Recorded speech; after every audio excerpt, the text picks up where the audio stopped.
გაწმენდითი სამუშაოები დაიწყო ბაგებში, სადაც მეწყერის სტიქის მეორე დღეს ჩამოწვა. ადგილზე იმყოფებიან სპეციალისტები, ადგილობრივები კი სახლების საკუთარი ძალებით დასუფთავებას განაგრძობენ. ნათია მღებრიშვილი განაგრძობს თემას. ნათია, რა ვითარება ადგილზე? ბაგებში გაწმენდითი სამუშაოები დღეს დილიდან მიმდინარეობს, თუმცა მძიმე ტექნიკა ამ დროისთვის მხოლოდ ენერგოქვესადგურთან დგას და მიმდინარეობს კოლექტორის გაწმენდა. აქ ცოტა ხნისით ბაგებში იმყოფებოდა გარემოს ეროვნული სააგენტოს სპეციალისტები. მათი თქმით, ამ დროისთვის პირველ ეტაპზე მნიშვნელოვანია ეს კოლექტორი გაიწმინდეს, რათა მდინარემ გაიაროს იქ, ხოლო ამის შემდეგ უკვე დაიწყება მდინარის მიერ ხელოვნურად შექმნილი კალაპოტის გაწმენდითი სამუშაოები, თუმცა ჯერჯერობით როდის უცნობია.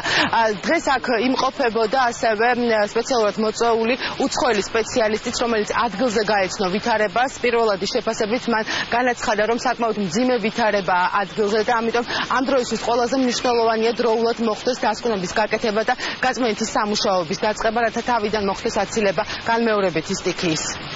რადგან მთა ჩამოინგრა, მდინარის კალაპოტი ამოივსო, რის გამოც ის შეიცვალა და შესაძლოა მდინარემაც მიმართულება შეიცვალოს. ამან შეიძლება კლდის დამატებით ჩამოშლა გამოიწვიოს, ამიტომ საჭიროა გაიწმინდოს კალაპოტი და მივიღოთ ყველა აუცილებელი ზომა. წყალი უნდა გავატაროთ 7-დან კოლექტორამდე, ბეტონის გვირაბამდე. დაწყებულია სამუშაოები, ჯერ წინა ნაწილი თუ არ. დიახ, პირველ რიგში თუ ის არ გავასუფთავდა, მანამდე სამუშაოს ვერ დაეწყებ.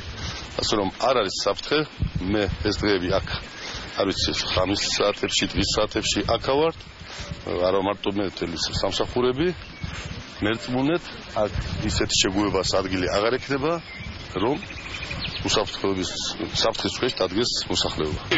მიუხედავად იმისა, რომ სპეციალისტები ამ ეტაპზე აქ ამ ტერიტორიაზე საფრთხეს ვერ ხედავენ, ადგილობრივი მოსახლეობა, სამი ოჯახი, რომელიც თითქმის მოწყვეტილია გარესამყაროს, მაინც შიშობს, რომ შესაძლოა წვიმამ კვლავ გამოიწვიოს წყლის დაგუბება იმ შემთხვევაში, თუ დროულად არ დაიწყება გაწმენდითი სამუშაოები და ისინი ვარაუდობენ, რომ იმ შემთხვევაში, თუ ძლიერი წვიმა იქნება, შესაძლოა მათ სახლები მთლიანად დაკარგონ. წყალი უნდა შევიყვანო, კანალიზაცია უნდა შევიყვანო და ყველაფერი დაღებულია ეს კი, ჩვენთან. ჩვენი პატრონი კაცი შვილები არ მოდის, მარტო თქვენ მოდიხართ და თქვენ გელაპარაკებით, პატრონი, ეგ რა გამო არა მე? თავარი რა არის და აი ეს ხიდი გაკეთეს, ეს წყალი გაკეთეს, რომ არ შეგვაწყვეტს. აი ეგ არის ჩვენი თავარი. ანუ არის საშიშროება, რომ საშიშროება, რა თქმა უნდა, საშიშროება, რომ კიდევ დამოვიდეს წყალი და ისევ მდგომარეობა. ამიტომ ეს არის მთავარი გასაკეთებელი დასუსტება.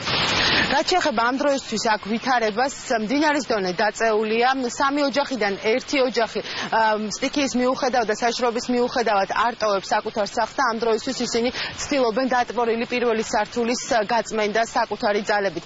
რამდენიმე წუთის წინ აქ იმყოფებოდნენ თავდაცვის სამინისტროს წარმომადგენლები, მათ დაზარალებულ ოჯახებს საკვები პროდუქტები ამოუტანეს.